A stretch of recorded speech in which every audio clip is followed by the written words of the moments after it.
Alright, I'm going to do a bottle form like that one upstairs, and I was talking about how I use, paper templates and stuff, and this is basically the template that I'll use for that. And I have, over the years, I just keep gathering these things, but this is my template book. You are well organized. See, there's that Gothic window from the Frankenstein piece. These are like more of a free form. And I got great big giant bottles I've done, big forms, little bottles. Usually I just slap the clay down on here and I get it thinned out a bit, and it would be thicker. But I use, for the most part, I use paper. Or I use an old sheet of drywall for what I'm going to roll out on. I don't want any texture on it, and I've created these strips of wood. I didn't have a slab roller when I started out, so I created these. This is just a dowel from Home Depot, and I start in the middle. I put a sheet of paper top, sheet of paper bottom, and I'm going to go right at the middle. And I'm going to push down, and I'm going to go halfway out, come back halfway to me. So that's what we got. Yeah, pass that around.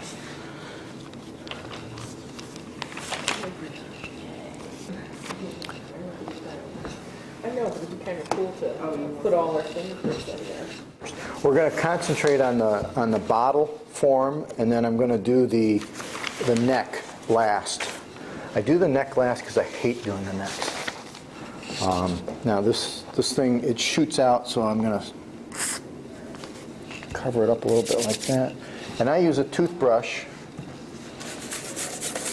to work it around.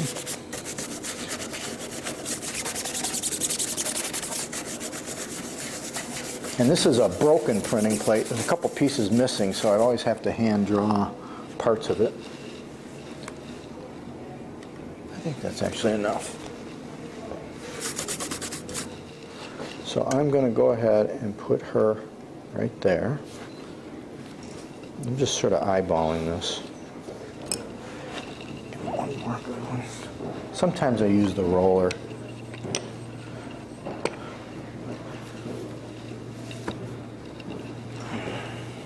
That's pretty good. Now you can see where there's chunks of it missing, and there's funny little things. I just use my finger as an eraser, and like this bump here, and just go around and around, just take that out. So if you can picture, this is the bottle front, and there's going to be these sides. I'm going to do the sides right now. And how I do it is, depending on how tall the piece is, depends on how thick it should be. I'm going to use this as my measurement for how thick it is. Okay, now we're going to cut these out. We're going to set those right there for now. Oh, let's do this. This is the bottom part. That's going to be where the signature goes, the base of it. And I'll just go and cut these because it can be the same width.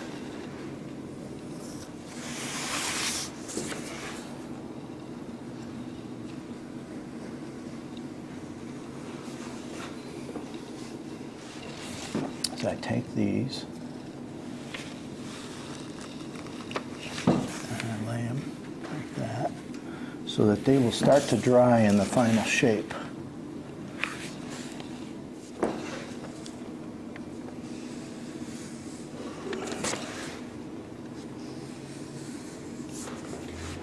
So what I'm going to do is I'm going to use a little bit of water, and I'm going to score this. I'll just put a glob of this stuff there, trying to keep it fairly straight. I'm just going to clear off a lot of this slurry with this paintbrush. I'm going to kind of approximate where this is at. Again, this awesome tool. Now I get my glue.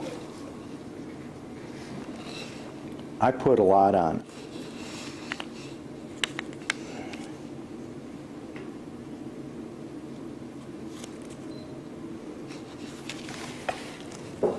Okay, now I will scuff. We're going to put that other side onto here.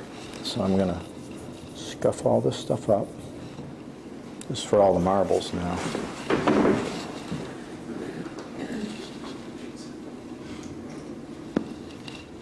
And I got that paper under it, so I can kind of stand it up. And I can still shift this a little bit. The next thing I do is I got to secure that panel to those sides, and I just go around and tap it. That's pretty good bind. It's bound on there pretty good. That'll clean it up.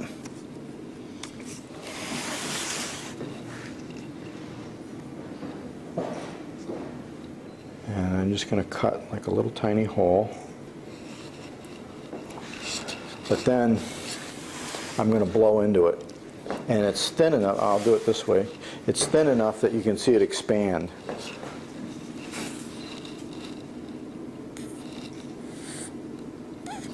Okay. That's pretty good. But the only thing left now is the neck.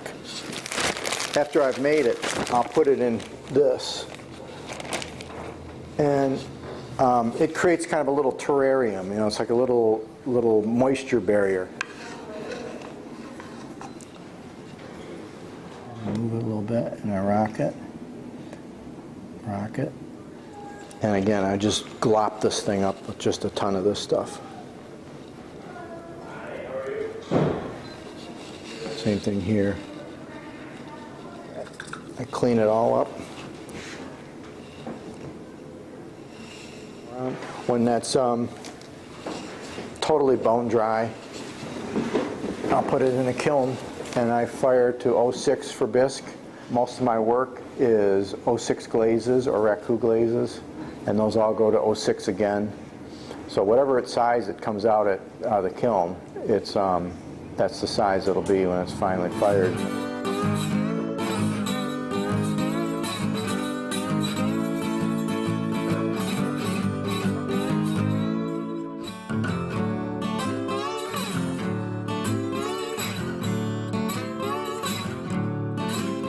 Well, I'm gonna tell a story, was so sad but true.